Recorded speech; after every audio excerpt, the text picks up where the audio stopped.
Hello, welcome to Kelly's Roadhouse, episode number 5, the podcast where we recap and review every single Sweet Valley High book. Today we are recapping... Yes. I'm Paula and I'm here with Richard. Hello. So, All Night Long, what did you think of this one? I don't know. I don't know how I feel about this one. It started off and I thought it was going to be something quite serious and it was going to go somewhere, and then it kind of goes nowhere. And I mean, we both said the B plot is so pointless in this one. Like it's like a footnote, and then right at the end there's a whole chapter dedicated to it. Yeah. So I don't know. I enjoyed it, but it doesn't really go anywhere. It doesn't capitalize on the things it seemed to be starting.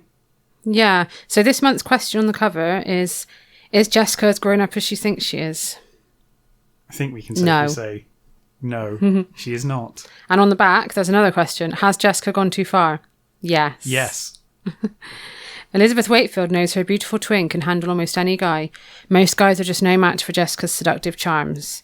But Scott Daniels, Jessica's latest love, is more of a man than a boy. Much older and much more experienced than anyone Jessica's ever dated. When Jessica sneaks off to a college beach party with Scott, Elizabeth's afraid of what could happen. And when her twin isn't back by morning, Elizabeth's fear turns to alarm. Whereas Jessica, why has she stayed out all night long? They said it. So this book makes it seem like it's going to be about Jessica staying out all night long on the back. But it's not really about that. After the first 3 chapters, that's sort of forgotten about. And weirdly, the first... Every Sweet Valley book has like an excerpt in the first couple of pages of the book that's kind of like, you know, I guess if you open the book, it'll give you like a little bit of the story that's like the hook of the story. And the hook of the story for this is that. It's the all night long bit, which goes nowhere. So it's really bizarre. It's a bizarre one. So the cover, my copy of this, if you might have seen it on our Instagram, is very tatty. It's well loved. And discoloured. I don't know where I got it from. It cost 50p apparently, it says in the front of it. But yeah, it's one of the ones I had when I was a kid. So I think it used to be peach, but now it's sort of a beige, browny, yellowy beige. But the picture on the front is amazing. So it's a picture of Jessica with Scott. Yes. Scott is sporting maybe the best mustache I've ever seen. It's incredible. Are you? Oh yes, of course. We had a comment on this one. Yeah, Sweet Valley Recaps on Instagram said that they believe this was the original porn stash. I am inclined to agree. It's a very dangerous looking mustache. Dangerous mustache for a dangerous guy. Well, yes, and we will find out how dangerous Scott is as we go through the book. So yeah, let's find out. So we open with Jessica, and she is striking femme fatale poses in the mirror and asking Liz if she looks sophisticated. Yeah. Again, another book. This is there's only been one book that hasn't opened with this, with one of the twins admiring her being himself. Vain. What is a femme fatale pose? I don't know. I guess we'll have to look that up and find out. But yeah, femme fatale. Just general pose. Pouting. Yeah, looking like a badass girl, I guess, in the mirror. And Liz says that she's certainly not Brooke Shields. And Liz also says that she hopes she's not going to the party at the lake because Alice has told her that she's not allowed. Yeah, Alice is forbidden that they go to the lake. Presumably, I assume that Alice might have found out some of what happened the last time that she went to a house party, lake party with Bruce. Oh yeah, maybe that's why they're banned from going. Yeah, but Jess says what Alice doesn't know doesn't hurt her. But she says she's spending the day with Cara, which is a lie. Yes, yeah. And Liz asks if Cara has a moustache and drives a red Thunderbird. Well, not last time we knew. No, not the last we heard, but maybe that's changed. Who knows? So yeah, I mean, Liz basically knows the reason that she's going to this party. It's because of Scott. And they brought up Scott in the last book, which is another thing you were very disappointed with, wasn't it? Because they set something up in the last book. Yeah, in the last book, I don't know if you remember, the ending was talking about how Jessica liked art now, and how she thought Castle Cove was a natural wonder and how she only wanted to hang out with art people. So me and Rich were like, this next book's going to be brilliant. It's going to be so funny. It's going to be Jessica pretending to be all arty and pretentious. But they don't mention art. It would have been so good. Like, I was really excited for that. We both, because you read, what was the last book? What was that one? Playing with Fire? No. I'm trying to think. Whichever book it was. Yeah. I remember you read it first and you were like, oh my God, the ending of this book is incredible. Like the hook for the next episode. And I was like, oh, okay, that's fun. And then when I got there, I was like, I think I messaged you immediately. I was like, this is amazing. Like, this is going to be so fun. It's like Jessica trying to be the artist, but then they never mention it. And it's really disappointing. So the whole hook of the last one was that she became an artist to try and impress Scott. But that seems to have gone out the window now. She's past the art phase, but she's still after Scott. And Liz thinks he's a sleaze because I think when they met, he said, double the fun when he saw Liz and Jess were twins. Yeah, apparently he was leering at her and said twins, double the fun. Now, Liz comments that Liz thinks that college boys were above being like this. She thought they were above being with sleazy and fast cars. Which I was like, what college guys do you know? Because I thought all college guys mostly were into girls and fast cars. Yeah. But apparently, according to Liz, she thought they'd be above that now. So Jess holds up a top and she asks Liz if it's sexy. And Liz says she might not want to look too sexy around Scott. Yeah. Because he won't be able to control himself. Well, yes, exactly. She's pretty much made her mind up about Scott already, Liz. But Jess says there's nothing wrong with sex appeal and that Liz could use a bit more of it herself, which is true. I agree. Yeah, I agree as well. But Liz has heard stories about the wild college parties from Enid's older cousin. And this bit is weird. So apparently, they're like grown-up pajama parties with everyone wearing nightshirts and nightgowns and the floor strewn with mattresses. This just sounds really innocent to me. I thought the opposite. I thought it sounded like some massive orgy or something. Massive orgy. Yeah. I thought the book made it sound like they were just having like a sleepover pajama party. Oh, your mind works differently to mine. Clearly. It was the way they described it in the book. I can see what you mean. And then she says, oh, things get pretty out of hand. So everyone in pajamas with mattresses on the floor and things getting out of hand. Yeah, it was the pajamas comment, I think, that did it for me. They're all just wearing pajamas. Yeah, I don't know where they found all the mattresses to just cover the floor of mattresses, but yeah. But yeah, Jess says she's 16 and not 60 and she can take care of herself. Oh, I love it. I love that people have started to get digs in on Elizabeth and how boring she is. Yeah, and she is boring because she reminds Jess that they need to study for their test the next day. So they've got a test to get tourist guide licenses. Yes, that's the thing. They want to spend the summer giving tours of Sweet Valley for tourists to get some extra money, but they've got to pass a test to get a license to do that. Yeah. Jess is also looking through Liz's clothes for an outfit. And this kind of foreshadows something that will happen a little later. Because they're both perfect size 6s, you see. Really? Oh, okay. And of course, Liz doesn't mind her borrowing the clothes, but she wishes that she didn't have to retrieve them from the clothes pile in the back of Jess's closet, known as the compost. Yeah, she's always borrowing Liz's clothes, but Liz doesn't dress like her. Makes Liz has horrible dress sense from everything we've read, and yet unless Alice, here's the theory: Alice Wakefield has been buying clothes for both of them at Christmas and stuff.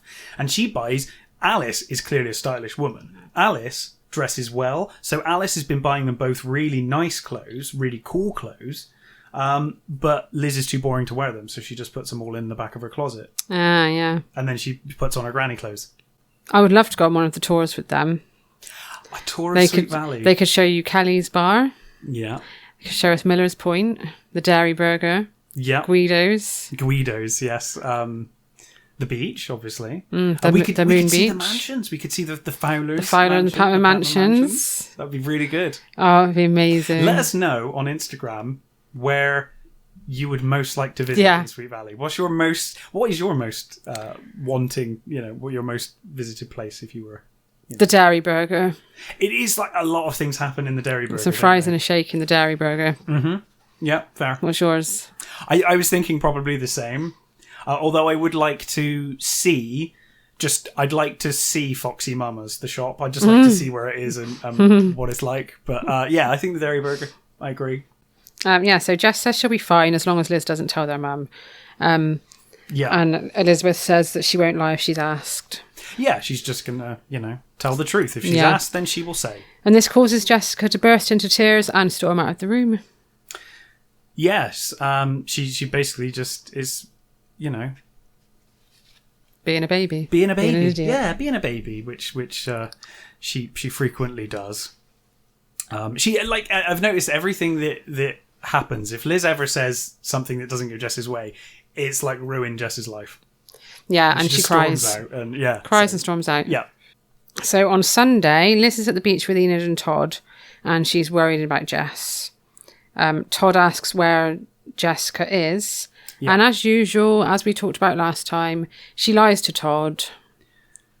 This is a theme with this book. She doesn't tell him anything. She doesn't tell him anything. And also, if Liz had just told the truth throughout this book, most of this would just be solved. Again, all of Liz's problems in this book, like previous books, are Liz's problems. Liz has created these problems for herself. I know she blames Jess, but she could just tell the truth. So she doesn't tell Todd. I also loved the comment that it says that Liz's heart beat a little faster at Todd's nearness as he applies sun cream to her back. So she says Jess is with Cara, and it says she lies to him because she knows he disapproves when she covers for Jess. Yeah. It's like, but you're covering for Jess to him. Yeah. So surely he's going to disapprove of that even more. Exactly. Like you could have said exactly what you said to Jess. You could have said, Jess is going to this big party. She's lying about being with Cara, but to be honest, if Mum asks, I'm just going to tell her. Yeah. And then that would be fine, wouldn't it? That would be absolutely fine. But no, instead of that, she lies, and it almost immediately backfires. So meanwhile, Jessica is at the lake party, and she's sprawled out drinking champagne, trying to look as bored and sophisticated as the other girls. Yes, yeah.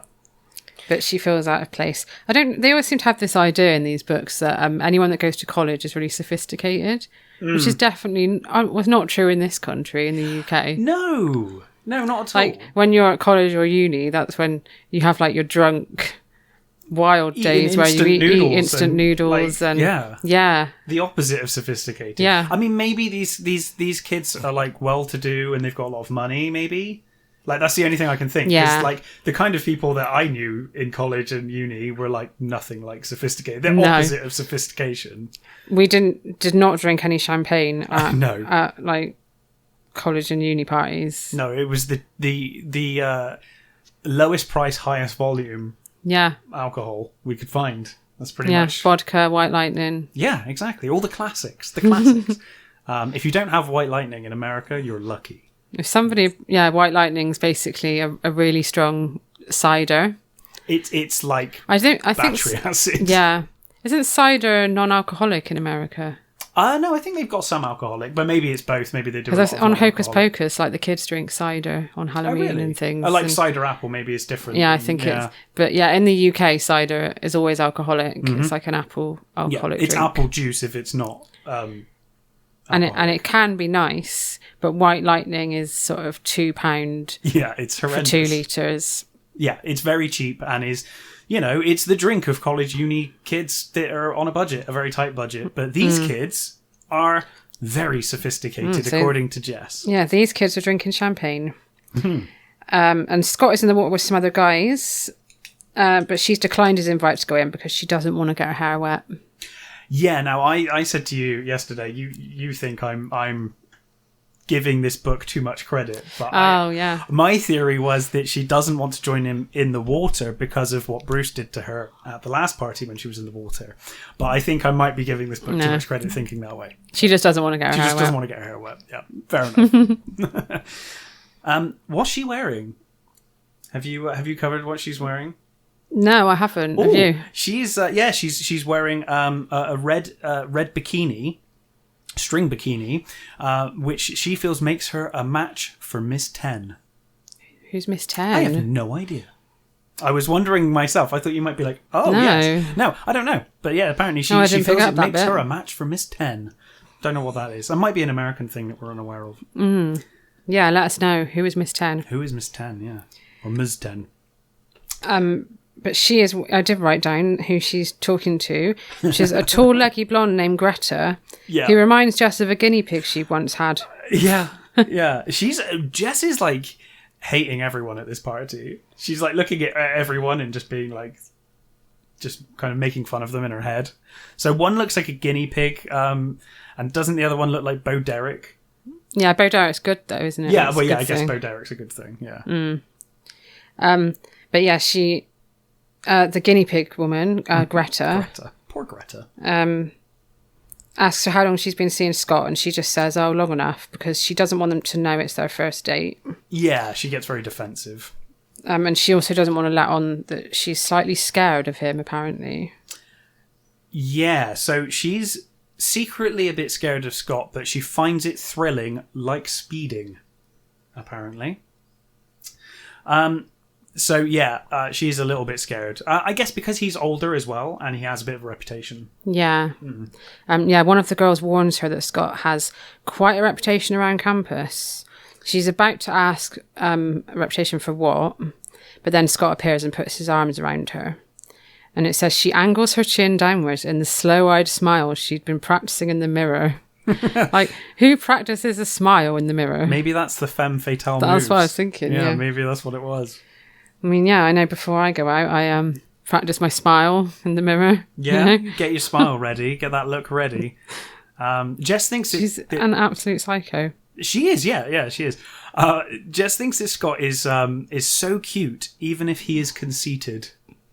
Well, she's a fine one to talk. I know, isn't she? yeah. And the book makes a point. I don't know if you covered this. The book makes a real point of mentioning the water droplets still hanging from his perfect mustache. Yeah, And that bit made me feel a bit sick. it's gross, but also from the front cover we can see it is a perfect mustache. Yeah. So. Yeah, it says droplets of water clung to his moustache. No. And then it says there was a man-like hardness to his bronzed build, which also made me feel a bit cringy. He sounds absolutely disgusting. Yeah, and he looks it as well. He just looks awful. If you don't know the cover of this, you need to check it out, seriously. Oh, I will put a thumbnail of it on the YouTube video if you're watching it on YouTube. But Yeah. you need to check out the cover. Yeah, he nibbles her earlobe and hooks his thumb suggestively over her bikini strap. And Jess isn't sure if she likes it. No, I don't really blame her, especially after what happened with Bruce. Yeah. Bruce was pushy, and she doesn't, she likes to be in control of guys, right? And she said that in Playing with Fire. She said she likes being in control, and it upset her a bit that Bruce was in control. And I guess again she's finding herself in that situation, this time with an older man. Yeah, they could have brought that up, the Bruce thing, saying, oh, she was a bit traumatised after what happened. But in Sweet Valley, they just forget things ever happened. They just get over it. The next day, things are done with. So, yeah, joint is being passed around. And beers. Yeah. And when it gets to Jessica, she fakes a sudden interest in the water and goes for a paddle. Yeah. To try and avoid the joint. But then when she gets there, some of the comments don't do anything for her. So she overhears some of Scott's friends talking about her, and one of them says, Scott sure likes them young. And then someone else says, you got to watch out when they're that young. All tease and no tickle. And they also call her jailbait. Yeah, Jesus Christ. Rick Andover said all tease and no tickle. I was thinking that. I couldn't think who it was. And I was reading it. I was like, someone, either Bruce or someone, and I forgot it was. It was Rick Andover. I'd forgotten. Someone had said that, and I was like, who said that before? So in 5 books, she's had this, the situation with Rick, the situation with Bruce, and now she she's in this does not situation. have luck with guys at all. In fact, Liz later basically thinks this. She's like, she always finds trouble guys. It's always trouble with Jess. So she feels a bit embarrassed by it. Yeah. You know, by the comment. Obviously, you would, wouldn't you? Yeah. So to get around that, Oh my god. she just comes up with the best plan ever. Yeah, I don't know if we've written the same down. I think we have. So yeah, she doesn't want them to think she's a baby, and she thinks I'll show them. Yep. So what does she do to show them that she's not a baby? Well, to show that she's an adult, these sophisticated champagne drinking adults that she's with, she grabs a handful of wet mud and slings it at Scott's chest. Yeah, that'll show them. That'll show them how grown up I am. And then she runs away shrieking. Like a child. Yeah. Yeah.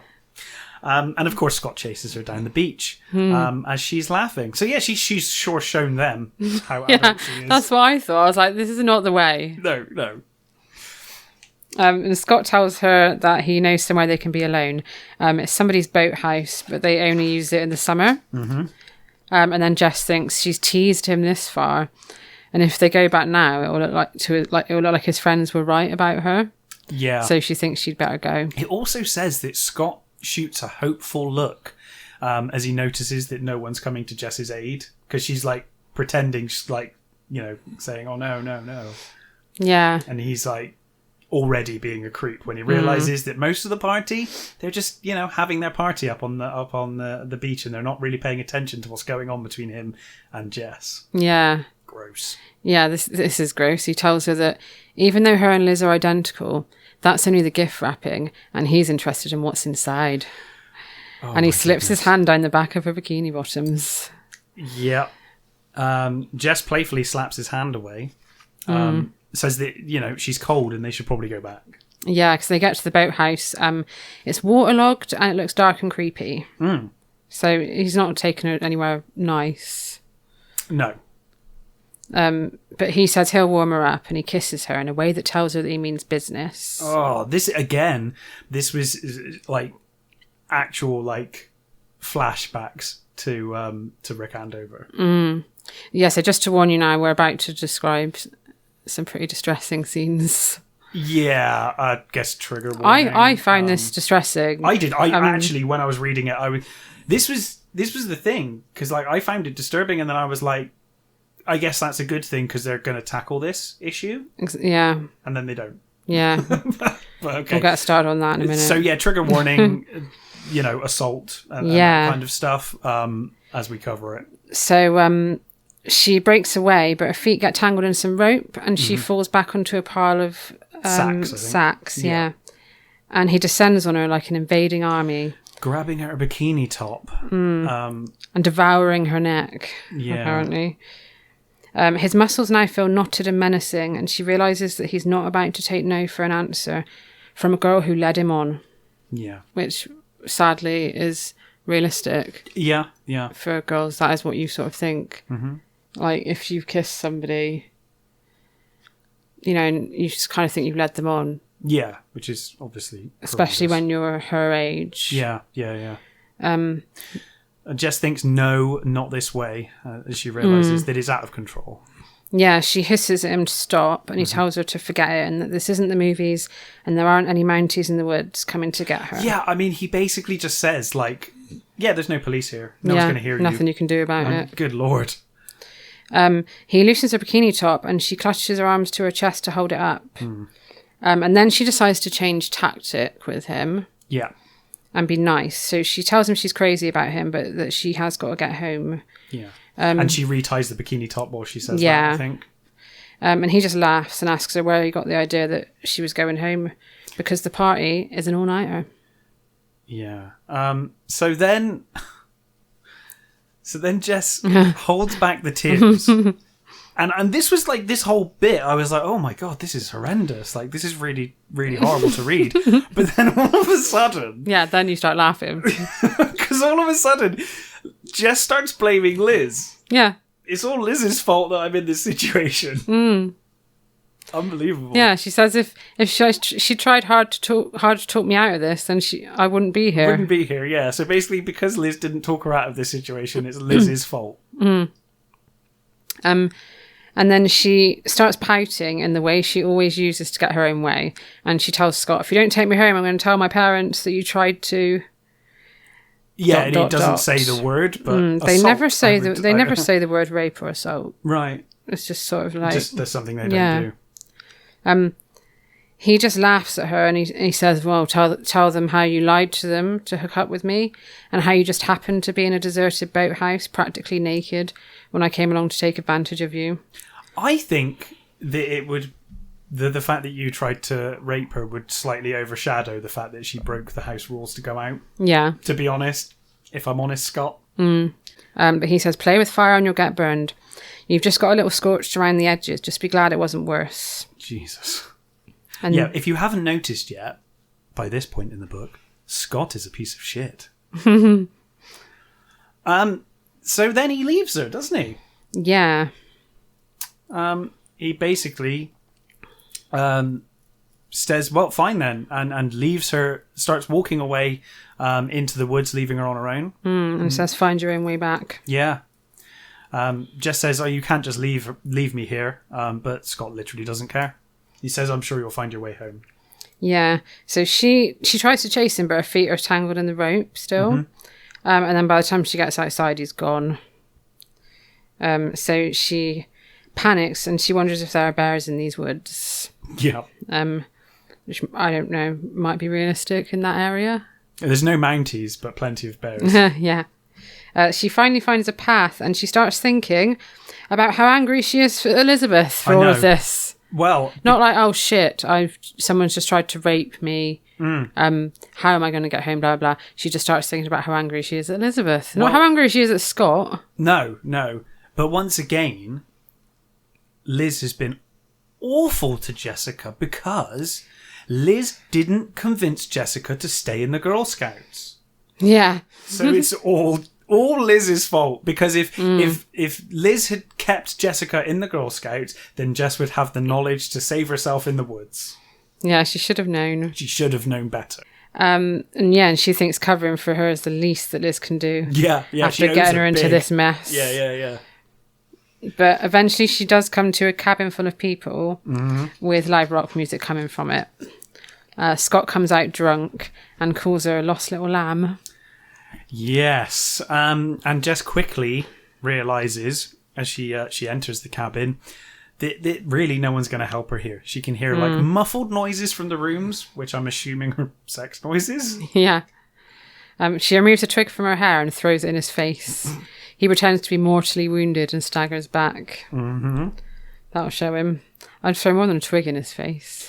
Well, yeah. She does threaten him with something in a minute. Yeah, so she demands to know where the phone is, and he just laughs at her. And then she picks up an empty wine bottle and tells him she'll smash it over his head if he doesn't tell her where the phone is. Yeah, which is serious. I mean, that was pretty serious for Jess. She's had enough. But Scott mocks her and says there isn't a phone for 10 miles, I think it is, around here. Yeah. And then Jess again tries to change tact. She says that she's left her sweater in his car and asks if she can get the keys. Yeah, right. Yeah, exactly. But Scott is not going to fall for that one. He is not Liz. He says no dice. He knows exactly what she'll do with those keys. And he says the only way there is only one way that she'll get a lift home. Yeah. But what does Jess say? She says she'd rather sleep with a grizzly bear than an insufferable creep like him.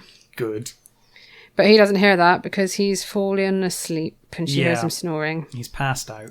And then again, it says she thinks, damn you, Elizabeth. Yeah, it's all Liz's fault, all of this. But I thought when he's asleep, I was like, she should steal the keys now. Yeah, I was thinking exactly. I thought that was what she was going to do. Now she'll steal the keys and steal the car. No, she just puts a sock in his mouth, gets a towel to use as a pillow, and finds a spot to sleep on the floor. Sleeps in the room with Steal the the fucking keys! I mean, you could have left. He's passed out drunk. The keys, yeah. And instead of that, she decides to stay in the cabin with this attempted rapist and all of his friends. And his sex maniac friends, by the sounds of it. Just, oh my goodness, Jessica. So back to the Wakefields' house. It's 7:30 a.m. and Elizabeth's alarm goes off. She was having a lovely dream, though. She was having a dream about Todd kissing her in the dark room at school. Developing pictures of a beautiful view. She has the most erotic dreams. What was the last one she had? Is it Todd kissing her on the head? Yeah, Todd kissing her and patting her gently on the head. Wow. So she opened... Oh, sorry, go ahead. No, I was just like, wow. Just her dreams are just amazing. Yeah, and then when she opens her eyes again, it's 8:05. Oh, no. And she remembers why she's so exhausted. She's been up revising. For the tourist guide test. Which suddenly reminds her about Jessica. So she sprints into Jess's room and she sees Jess's bed hasn't been slept in. And she worries, like you would, like any normal person would. Yeah. But then she thinks, oh, Jess probably had too good of a time to come home. And then she gets angry. Can I say, though, when she runs into the room, the book says she realises the bed hasn't been slept in and her stomach does a cartwheel of fear. And that's the normal reaction. But then getting angry, I thought she'd be a bit more worried. I'd be really worried. Yeah, so would I. And no matter, like, even, your sister's a bit of an idiot and she shouldn't have gone there. But the fact that she did and she didn't come home at the age of 16 is quite worrying. I would be more worried than angry at that point. I'd be angry at her when she's home, not like now. I'd be like, I need to make sure she's safe. And then she realises she's going to be in trouble if her parents find out that Jess isn't there because she covered for her. Yeah. And Alice is calling up the stairs saying breakfast is ready. Yes, breakfast is ready. So she says that she's coming and worries about what on earth she's going to do to cover for Jessica, who's not there. And as she's getting dressed, the phone rings. Yes. And who do you think it is? Well, I think she thinks it's going to be Enid, doesn't she? But it isn't. It is Jess. She's begging for help. Yeah, saying that she won't believe what happened to her. Yeah, she says she'll be back for the test, but Liz just needs to cover for her for now, and she'll explain later. And then she hangs up, and Elizabeth still doesn't know where she is, doesn't know what happened, just knows nothing, basically.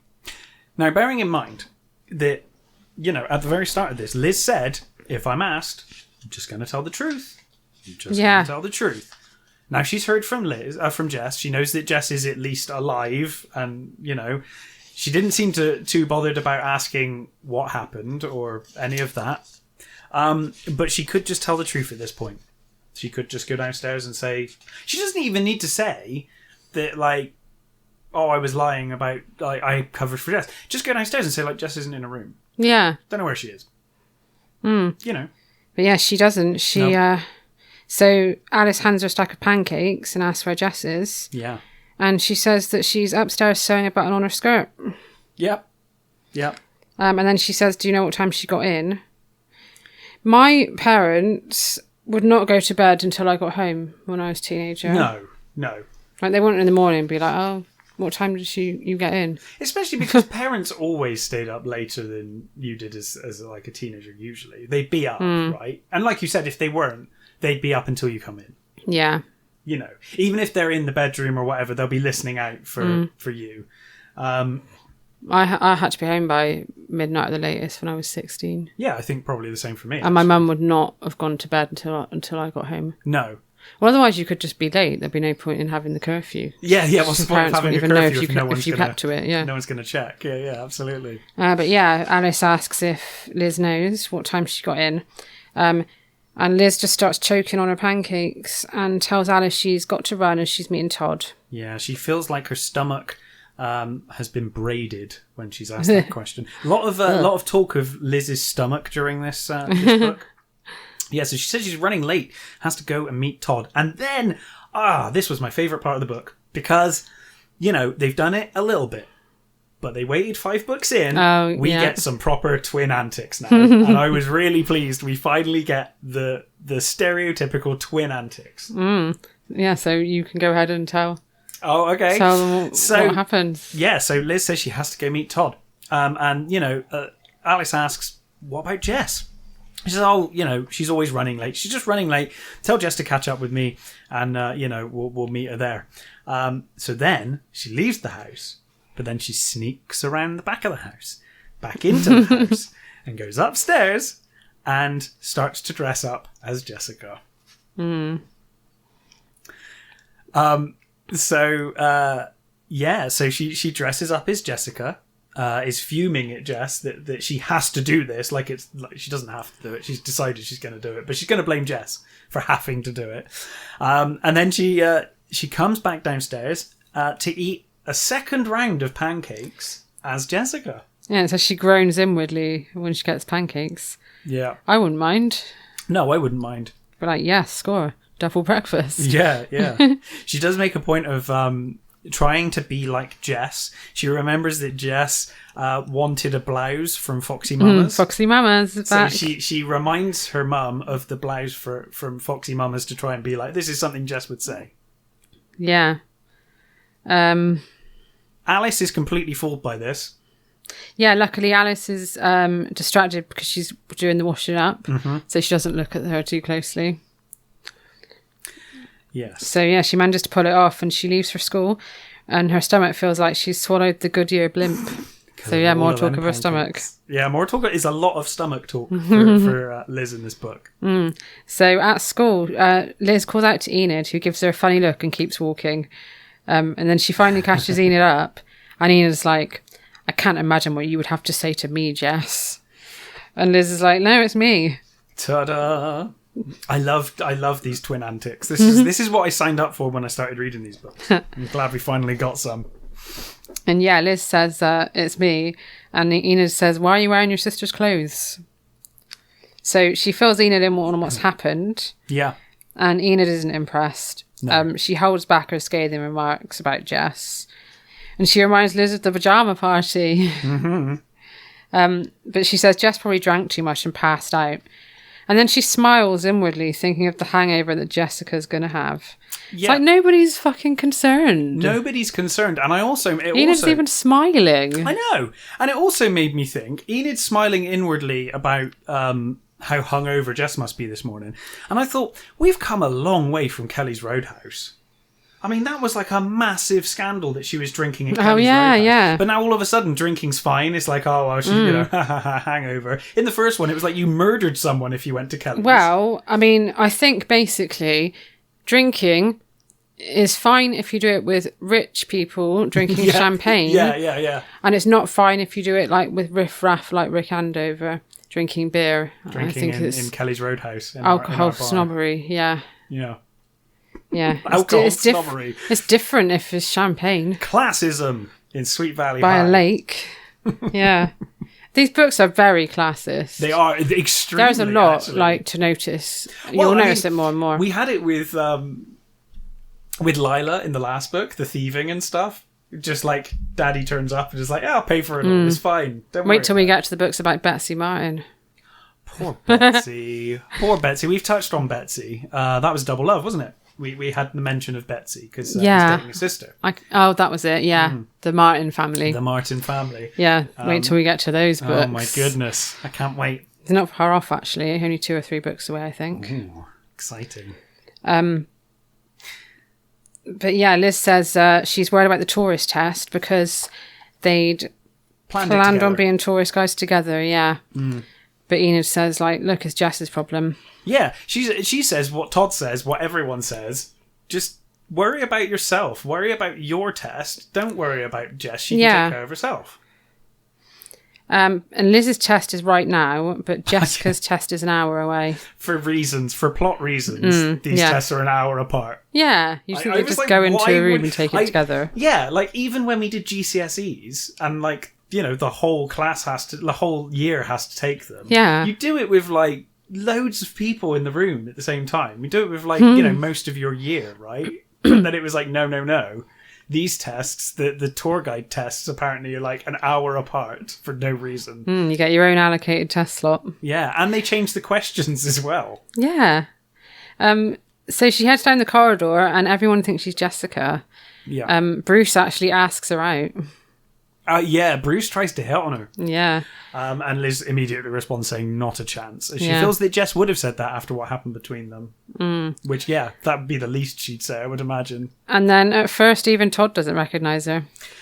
Yeah, so Todd does quickly realise, though. He does a better job than Alice. Yeah. He does and then when he realises, he asks her what happened with Bruce. Yes. And he says, I'm going to annihilate that creep. Going to annihilate that creep one day. It's because in the TV show he always says, I'm going to kill that guy. Kill that guy. Yeah, so I think, he said, I'm going to annihilate that creep. But Liz explains, Bruce obviously thought she was Jess. And Todd responds saying, there's something very Jessica about her today. What could it be? He also asks her, don't know if you picked up on this. I don't think so. He also asks her if she's hit her head or something, which I thought was nice foreshadowing, given that I know what's coming up. Oh, yeah, of course. Yeah. You think a lot about these things. I do. I don't notice. But yeah, he tells her to forget about Jessica as well. He's not worried either. No, but he's got some great news. He's finally got the money. He's got enough money to buy the Yamaha bike that he's been after. Of course, he was admiring the bike outside of the pub in secret. Yeah, the Seaside Express or whatever it's called. Yeah, the Seaside. I couldn't remember the name of it. I was like, what was the name of that pub? So yeah, he was admiring a bike outside of there, and he's been saving up since. So he now has enough money for the Yamaha bike, which Liz says is great news, but obviously is very worried because her parents have forbidden her to ride motorbikes, and it is one of their strictest rules. But so she goes and takes her test, and of course she sails through it, as she always does with everything. Yeah. And then afterwards she bumps into Cara, who also thinks she's Jess. And Cara says she wants to hear everything about the party. Yeah. So Liz decides to get up to some mischief. Of course, twin antics.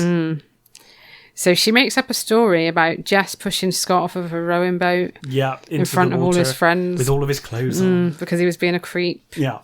And she says he looked like a creature from the Black Lagoon. Todd comes over and he plays along with it as well. Yeah. He's flirting with her as if she was Jessica. Yeah, and they all have a laugh. Well, the thing is, right, I don't know if you felt this, because they was like, they both find it really funny, and then obviously Cara leaves, and Liz thinks that it will cause gossip, is Todd was once a source of competition for both, between her and her and Jess, right? She was like, oh, that would be really funny. I was like, I don't think I'd find that very funny at all, to be honest. No. It's just like causing rumours about yourself and your boyfriend. Yeah. It seems like an awful thing to do, but she thinks it's hilarious, so cool. I've lost where I am. Well, time passes, and Jess still hasn't shown. Yeah. And Todd basically figures out what Liz is thinking. And he says, don't do it. He's like, do not do it. So if you haven't figured out, listeners, what she's thinking, plan she's about she's thinking of taking Jess's test for her. Yeah. And he says, don't take the test for Jess. That would be cheating. Liz says it wouldn't really be cheating. No, because she says if Jess would know the answers if she was here. But it is still definitely cheating. And also, no, she wouldn't. Liz was up all night revising for it. Yeah. That's why she didn't get much sleep. sleep. So it doesn't sound like it's an easy test. Yeah, it sounds like it's a difficult test. What are you talking about? But then they get into a massive row. Liz is just awful. That's when you messaged me and you were like, I can't believe how horrible Elizabeth is being to Todd. I was outraged to the point that I messaged you saying, I can't believe the way that Liz is treating Todd right now. Because he's just trying to help. He's like, he says, what would you call it if you wouldn't call it cheating? And Liz just flies off the handle, just saying, you always hated Jessica. And as we know, from Double Love, he's got very good reason. Very good reason to dislike Jessica. Well, yeah, she accused him of rape. Yeah, that's pretty much, for me, that would be like, well, I will never hang around with you ever again. There's such a rape theme around these early books. There seems to be, doesn't there? Does that continue? It does calm down, it does. But it goes on for a while. Yeah, there seems to be. But it's like, if someone accused you of something like that, I mean, that's horrendous. That's pretty much the worst thing that someone could say about you. Yeah. Like, really. And, like, people almost believed it. I mean, it all came out in the end, but... Liz believed it. Yeah. So, Yeah, I don't really know, but she flies off the handle and basically says, "Oh, you're just jealous that I'm trying to help Jessica." Which seems insane to me. So yeah, I was outraged enough that I messaged you because I was like, this is terrible. And he tells her not to be an idiot, and she says, "Only an idiot would go out with you." So yeah, he says, "I guess we're not going to the surfing competition on Saturday then." And she says she'd rather go swimming with Jaws. Yeah. And he storms off. He does. He Don't blame him. No, absolutely not. This is the first time, allegedly, it's the first time in their relationship. It's not the first time. It's the first time that they have argued as a couple. And Todd takes it like a karate chop to the stomach. Yeah, so the date is off on Saturday. And Todd storms off. And Liz feels bad, which good. I'm glad she feels bad because she was bad. Yeah. And she goes and takes Jess's test for her. Yeah. But because she feels bad and she's upset, she can't concentrate on it. And she pretty much, she's sure she's flunked it. Yeah, she said the test might as well have been in Greek. Yeah, because apparently, like you said it just now, the tests have different questions. It's completely different now. It's a completely different test. Yeah. Yeah, so fine. So she sees, this is one of my favourite bits now. This is a good bit. So she sees Enid and tells Enid what had happened. And Enid says, "I read an article the other day that said if you're depressed, you should think about something really awful, like starving people in India." So if you're ever depressed, guys, just think about some starving kids in Africa. And don't worry about don't pay for therapy. Don't go to the doctor. It's just don't get help. Just think of kids starving. And that'll just cheer you right Well up. done, Enid. I wish I'd known that all these times I've been depressed in my life. And then Dana walks in. Oh, Dana. They're in the toilets, I think. They are in the toilets. And yeah, Dana from the droids. So she walks in and she asks Liz what time the funeral is. Yeah. And she is wearing an outrageous get-up. Yeah, one of her usual outrageous outfits. An oversized t-shirt. Can I say? Yeah. I'm actually, the exact line I've written here. Dana is wearing one of her usual outrageous outfits, Paula will describe this. Because I knew you'd want to describe this one. Yeah. I always pay very good attention to her outfits. So she's wearing an oversized t-shirt over a red striped miniskirt, purple tights, black suede ankle boots, an enormous gold hoop in one ear and a tiny silver star in the other. I love Dana's dress sense. Yeah, me too. I'm all about it. And for some reason, like Dana's acting like she's about 50 there in this scene. What, when she says about guys? Yeah, she's like, men are the root of all of our problems and we're better off without them. But I do love the I love the story she tells about the saxophone player that she was in love with, but they split up because he was more interested in playing with other girls than he was his saxophone. Yeah, so we're at the Oracle office later on, and Mr. Collins tells tells Liz, what? Which is because she's dressed up as Jess. They're so confusing. Yeah, even we're confused now. Mr. Collins tells Liz she looks green around the gills. Yeah. She's writing an article about a Saturday surfing championship and the rivalry between Bill Chase and Sonny Callahan, which is kind of the B plot, but it's so fucking boring that we're just not going to go into it.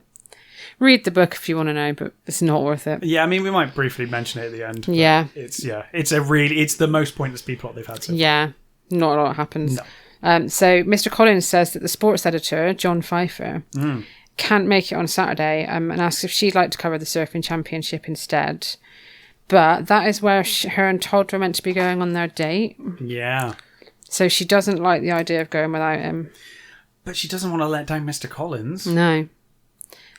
She says, this was in the line of duty. Yeah. Nothing, not even a broken heart, deserved more attention than her efforts as a journalist and a writer. It's her journalistic duty. Yeah. So she tells him he can count on her. Mm-hmm.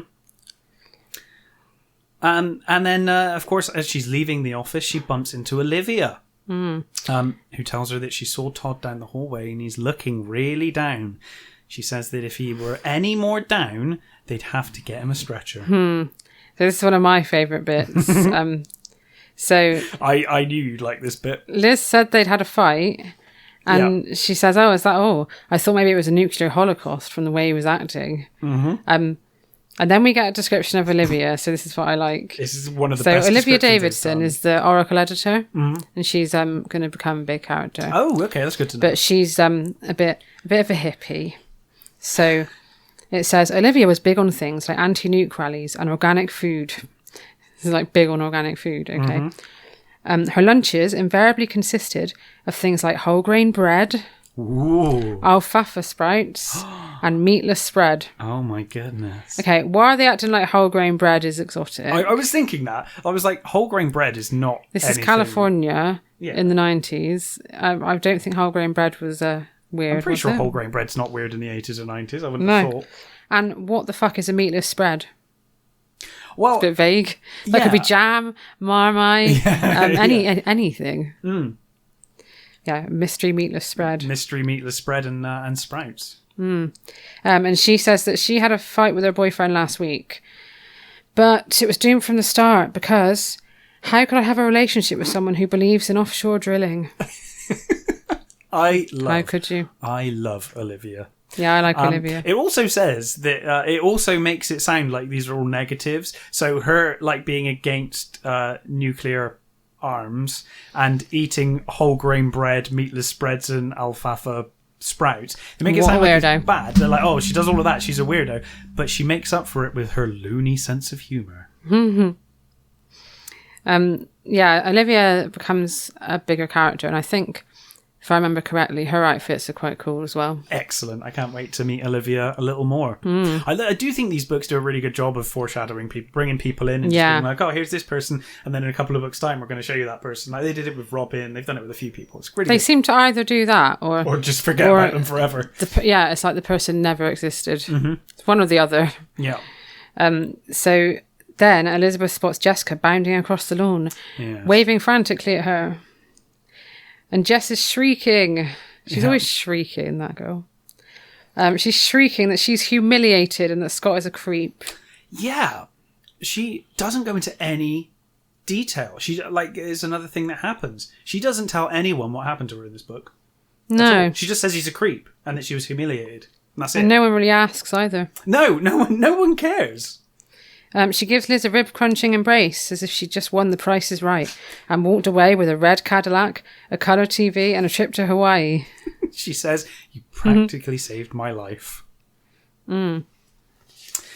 So, again, for the fifth time in this book, Liz decides not to tell someone something. Yeah. So, Liz thinks about breaking the bad news about how she thinks the test has gone, but decides not to because Jess is too happy at the moment. It says, Jess's face is shining with happiness. Every trace of her ordeal at Scott's hand is wiped away as if it had never happened. So even Jess is just like, she's just forgotten about it already. She's over it. I just don't like the way that they just brush off attempted rape. I thought... I hate it. When I read that... Because honestly, I do mean this honestly, reading that book, I thought that was... Especially for a young adult book, I thought it was a really disturbing scene. That whole... Sorry, I do movie reviews all the time. I always talk about scenes. I don't, But anyway. It's fine. I thought it was really disturbing. Yeah. That whole passage, I thought it was really disturbing. And I thought, it's good that it's disturbing. It should be. And I thought, this is the point of the book. And we're going to go somewhere with this and explore this theme. Yeah. And then at the end, Scott would get his comeuppance and things would be resolved. But it's like... by this point of the book, and this is, I don't know, like, would you say about a quarter to half the way through the book? This storyline's dropped here. Yeah. This is where it ends, pretty much.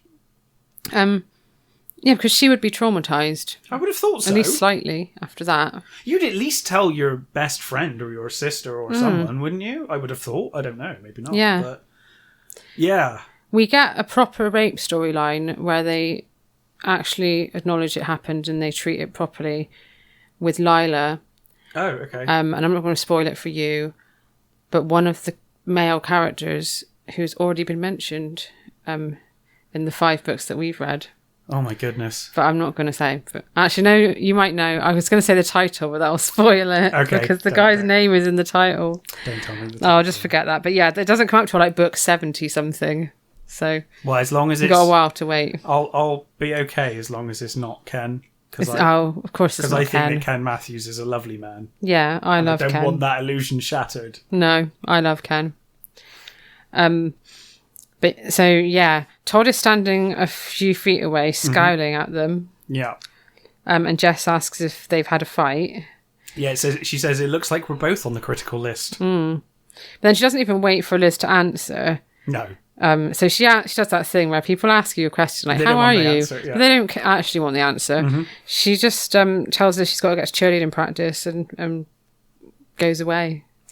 Yeah. And Liz even questions. She's like, "How are you going to explain all of this to the teachers? You've missed every single class." And Jess just says, "It's fine. I'll just say I was sick because Scott made me feel sick."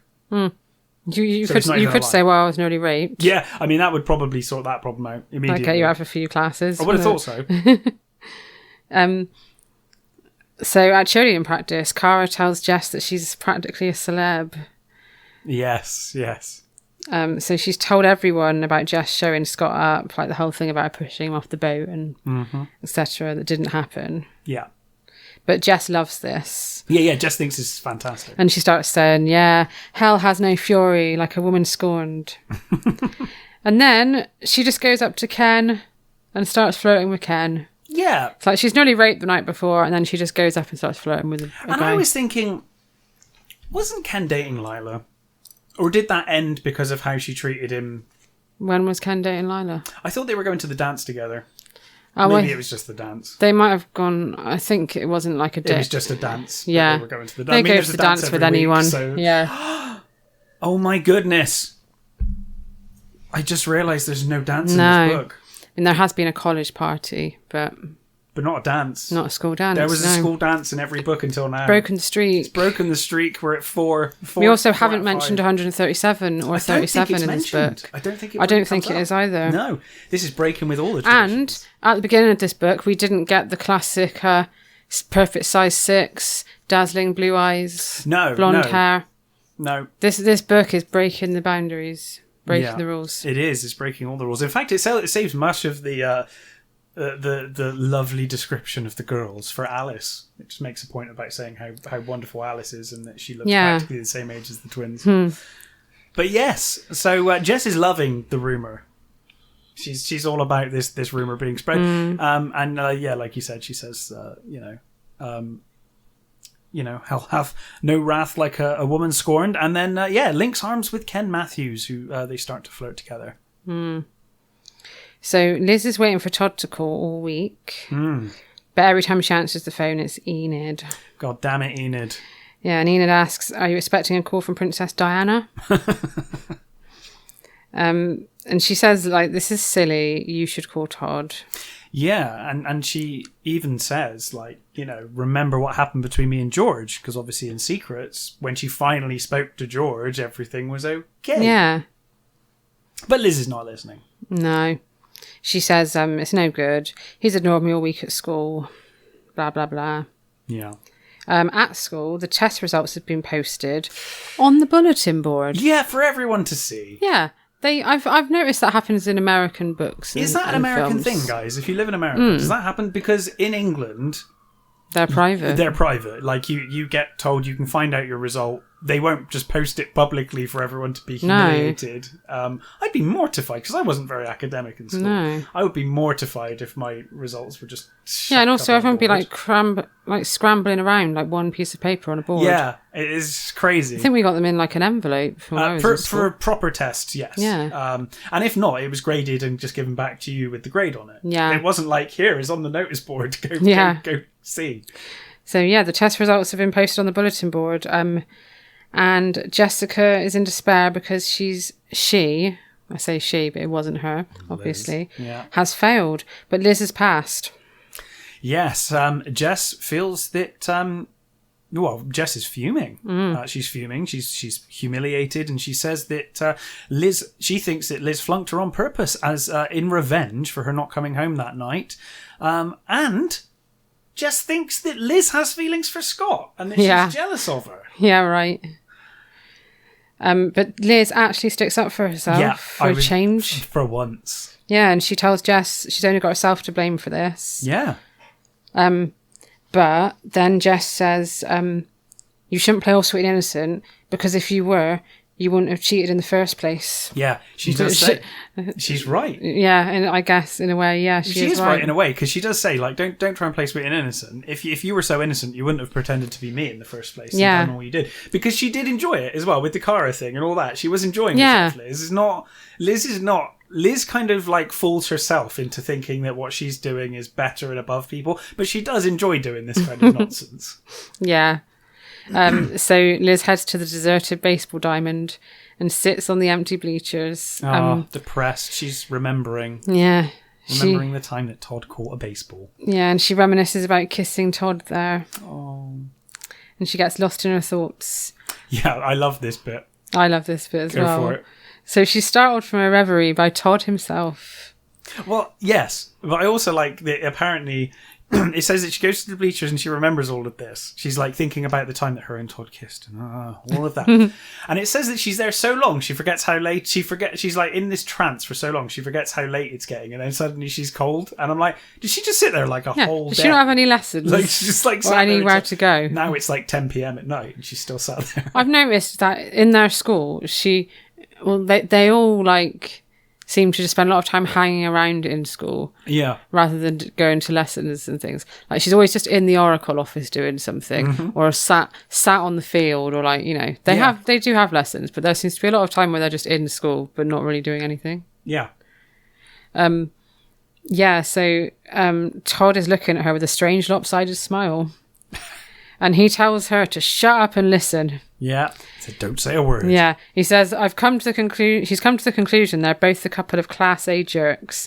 But I don't think he's actually been a jerk. I actually to be honest, that of all the characters so far, Todd has actually been the nicest character we've met, really. He's been lovely to Liz. He hasn't done anything wrong. He was even lovely to Robin when everyone else was horrible to Robin. I don't think Todd even said a bad word about Robin. Or not much. He was going to rearrange Bruce's face. He was, yeah. Like, Todd's been a straight-up dude this whole time. So he says he wants a truce. She starts crying and he tells her that she looks a mess. Yeah, thanks, Todd. It's not a good way to start. And he hands her a tissue. She tells him that he was right and that she shouldn't have cheated. Yeah. And then, this is my favourite bit. So then... He kisses her forehead. Which is one of her fantasies. Liz's most her wild fantasies. Yeah. He kisses her forehead. Then the tip of her... You say it. I can't even say it. No, come on. I want you to say it. I can. You can do this. No, honestly, I can. I can. Please say it. I can't. I'm laughing too much. I've got it written down. I've got she kisses. God damn it! I got they kiss and they make up. Okay. What happened? He kisses. Okay, I'll read it. But just don't look at me or laugh. Okay. I've actually got tears streaming down my face. I'm looking away. Right. So he kisses her forehead, then the tip of her nose, and then her mouth. And he breathes that he calls that a connect the dots kiss. I've never known anyone be kissed on the end of their connect nose the dots kiss. Connect the dots kiss. And then he kisses her again, and he tells her it's a shut up and enjoy it kiss. Wow. I don't know why I found that so funny. No, it's amazing. I don't know how I missed that. I know. I thought you knew what I was about to say. Well, no. I just I thought you were going to say that the bit when Todd says that cheating was wrong, but she did it for the right reason, and that was like that justifies everything. Yeah. Like, okay, that's fine then. Yeah. Sorry about that. No, don't be sorry. That was amazing. I just had uncontrollable laughter. You know, the more you try and stop it, the worse it gets. Yeah. Well, after this, I will give you a connect the dot kiss. Thanks. To make up for it. So they stroll back to school hand in hand. Yeah. And she's in a blissful fog. She is. And Jess turns up really happy and excited. Of course she is, yeah. Because she's been given another chance to sit the test. I thought at this point that it was going to be that they graded it wrong and that actually she passed. But no, she's just been given a second chance. Yeah. Apparently they could see how sick she was. Yeah. So basically they're saying Liz looked awful when she took the test. Yeah. So yeah, they're all delighted and they head to the Dairy Burger to celebrate. Yeah. I did notice as well, she did the tests, both tests, but she was wearing the same clothes at both tests. So it just looks like Jessica did the test twice. Oh yeah. But never mind. Plot hole. Yeah. Yeah, so they Todd says it calls for a celebration, and he says they will have a double mocha almond chip at Casey's on him. But yeah, and then they end up doing the Dairy Burger. Oh yeah, Casey's. I forgot about Casey's. I don't know where Casey's is. I think it's the first mention of Casey's. It's an ice cream place that they go to. Okay. It does sound quite cool. So yeah, then it's Saturday and they're at the surfing championship. Yes, the B plot. The entire chapter is just about this surfing competition. So basically, in one of the early chapters, there's a brief mention of some guy who is surfing. Bill Chase. The other guy. Sonny Callahan. And they're like, oh my God, Sonny Callahan, he's so good at surfing. Bill Chase is going to be so upset that there's this really good surfer. I've never met Bill Chase in these books. They've never mentioned Bill Chase. You will meet Bill Chase. I don't think we meet Sonny Callahan again. Right. So yeah, Bill Chase is a main guy. It's literally like a brief mention when they're at the beach. And then later, there's one mention of, haven't seen Bill for a while. We've never met him. And then now there's a whole chapter on them surfing. So yeah, the B plot of this story, absolutely pointless. And can pretty much be skipped, I think. But yeah, it could be. So they're at the surfing championship. And it's round. So Liz and Todd are there with Enid and George. Yeah. And Liz asks if anyone's seen Bill, as he hasn't been in school all week. Mm-hmm. And there's been some speculation about Bill going into hiding because he doesn't want to face Sonny. He's not going to make the challenge. So then they all speculate that he's been kidnapped by a bunch of crazed pirates. Now they have a massive laugh about There's it. a book in that. Yeah, that's the next book. But suddenly a ripple of applause starts up and they see him trotting across the beach with a shiny new board under his arm. Mm-hmm. So then Todd says he was wondering if his board would ever have a crack at the waves. And Liz is like, your board?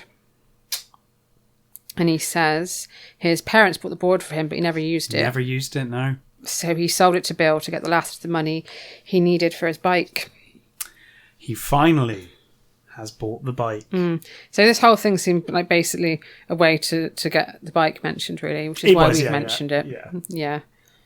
But the surfing contest does start, and someone called Dirk Halstead, which made me laugh. That's a wonderful name. Has wiped out and he's bleeding. Oh my goodness. But Bill wins by 6 points. I did enjoy this bit. So Bill's fans lift him up onto their shoulders, and Winston puts a crown of seaweed onto his head, and someone else pours a can of beer over him. What a wonderful celebration. I did like that bit. And we also find out that Jessica's at home with a raging case of poison ivy from when she was lost in the woods. Poison oak, sorry.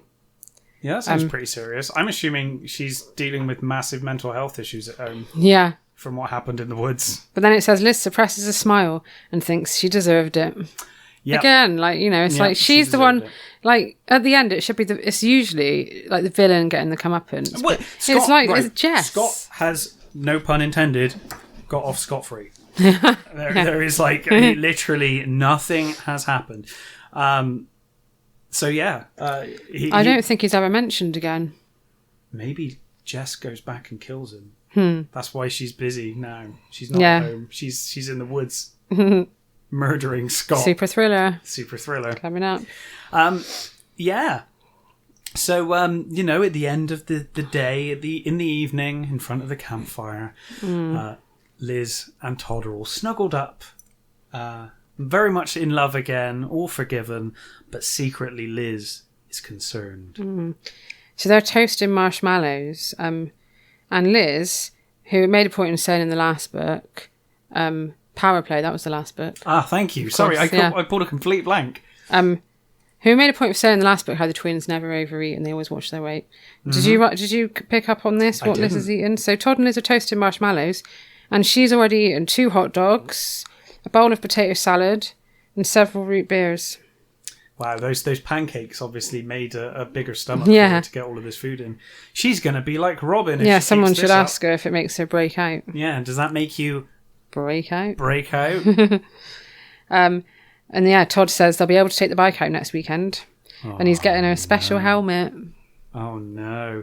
But of course, Liz being Liz, she hasn't told him that her parents won't let her ride the bike. Yeah. So now she's going to let Todd buy a helmet for her. Yeah. Liz, just talk to your boyfriend. So she thinks she wants to explain to him because we find out the reason why it's such a big thing for her family is because her cousin Rexy was killed on a motorbike. Yeah. But then they get interrupted by Ken, who's asking for a can opener or something. Good old Ken. And yeah, she's really worried it'll drive a wedge between them. Yeah. And well, I guess we will find out, won't we? Yeah. Do we have a synopsis for the next story? Yeah, so that's basically the setup for the next book, really. Yeah. He says, I bet you look cute in a crash helmet. Maybe I'll get you one in bright blue. Oh, dear. And then she kills any further conversation by winding her arms about his neck and kissing him with such fervour that he fell backwards onto the sand. Oh, my goodness. And then she promises herself she'll tell him tomorrow. With a stitch of fear in the pit of her stomach. Again, her stomach. Oh, no. I never noticed this stomach thing until you said it. Yeah, this book was just all about stomachs. So then it said, will Todd's motorcycle drive them apart? Find out in Sweet Valley High number 6, Dangerous Love. And we will. In a fortnight's time, we will be covering Dangerous Love. Which is a storyline I know a little bit about because you've got the puzzle, which is one of the best covers. Love that cover. And we've seen the TV episode of it, which is different. Very different, but it's similar idea. Similar idea, yeah. So, yeah, I thought that book... Well, I didn't really like the way it brushed over the rape. It had some entertaining bits. It's had some entertaining bits. I really enjoyed the twin antics bit. You know, where Liz is dressed up as Jess, because I thought the books would be all about that all the time, and they've kind of restrained themselves a bit. Because I thought Double Love would just be all that. It would be like they're pretending to be each other all the time. It's not really happened because like Jess pretended to be Liz to the police officer and stuff like that. But we didn't get any proper twin antics until now, whereas like people that they know are being fooled into thinking that one's the other and stuff like that. So I enjoyed that bit. I thought the attempted assault bit was really well written. Like I actually thought it was really disturbing, that whole bit. But yeah, I was really disappointed that they didn't go anywhere with it and that Scott doesn't get any kind of comeuppance for what he does. And they just spend most of the bit blaming Jessica. Yeah, they're blaming Jessica or Jessica's blaming Liz. Yeah, and neither makes any real sense. But yeah, it was enjoyable though, and I did enjoy the twin antics. So. Yeah. So we'll find out in Dangerous Love number 6. I can't wait. If the motorbike will drive Liz and Todd apart. Yeah, absolutely. Thank you as always for all of the support, guys. I really love seeing all the comments on the Kelly's Roadhouse Instagram. It's been really nice. It's a really nice community, the Sweet Valley and young adult community, I think. Yeah, we did have a comment on Instagram from SV and BSC Bookworm, which is Sweet Valley and Babysitters Club. Oh, nice. That out. So they said, I love that your fiance does this with you. He's so into it. I hope he gets a One Bruce One t-shirt. I am definitely. So you're going to have to get one. I'm definitely going to get a One Bruce One t-shirt, I can assure you. It's on. I've mentioned it a few times. I am going to get that t-shirt because, I love these books. They're great. Yeah, so you can find us on Instagram at Kelly's Roadhouse. Absolutely. Post a lot of pictures of Sweet Valley merchandise and a lot of point horror books at the moment. Yeah, well, young adult because stuff. It's because I'm currently reading a lot of point horror, so I've been sharing the photos. And we discuss the episodes and the books and things. Yeah, it's all good fun. So please give us a follow if you're on there. Yeah, and thank you everybody for listening. Yeah, we'll see you next time. Bye. Bye-bye.